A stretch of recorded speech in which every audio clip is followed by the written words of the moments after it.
Добрый день, друзья! Сегодня готовим нежный и простой в приготовлении пирог с фруктами. В миску вбиваем 3 яйца, добавляем щепотку соли, 200 грамм сахара, пакетик ванилина 1,5 грамма и при помощи миксера взбиваем яичную массу до посветления и увеличения в размере.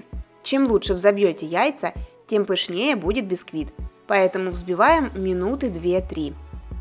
Далее вливаем 75 грамм растопленного и полностью остывшего сливочного масла, а также кладем 150 грамм сметаны комнатной температуры. Опять же миксером смешиваем все ингредиенты вместе. Теперь в тесто просеиваем 240 грамм муки и 10 грамм разрыхлителя. Я очень часто летом делаю такие пироги с сезонными фруктами или ягодами. Все варианты простых пирогов, быстрых в приготовлении, вы найдете на моем канале в плейлисте «Выпечка». Ссылку на плейлист вы видите сейчас в верхнем правом углу. Муку просеяли. Теперь, не включая миксер, аккуратно вмешиваем сухие ингредиенты в жидкие, а затем на самой слабой мощности перемешиваем все до однородности.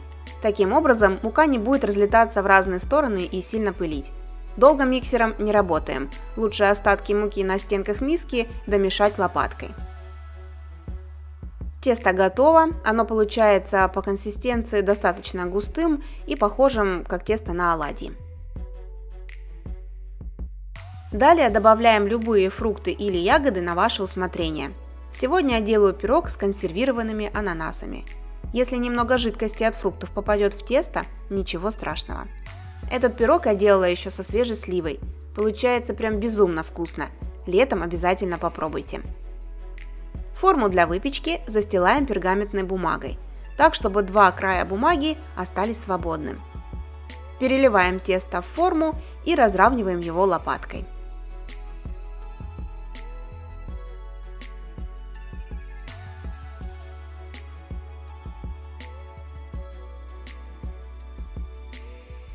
Ставим выпекаться пирог в заранее разогретую до 180 градусов духовку на 35 минут. Конечно, ориентируйтесь на свою духовку, времени может уйти чуть больше или чуть меньше. Я советую использовать деревянную шпажку, чтобы окончательно убедиться в готовности пирога. Достаем его из духовки, даем постоять в форме 5 минут, затем перекладываем пирог на решетку и даем ему остыть уже полностью.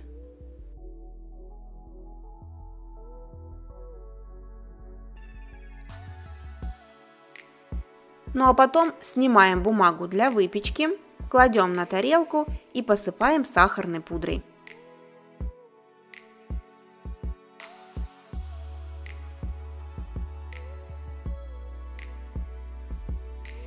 Пирог получается очень мягкий, нежный, в меру сладкий, с сочными кусочками ананаса. Прям одно сплошное вкусовое наслаждение. Перед подачей я пирог нарезаю на порционные кусочки и подаю с ароматным, свежезаваренным чаем.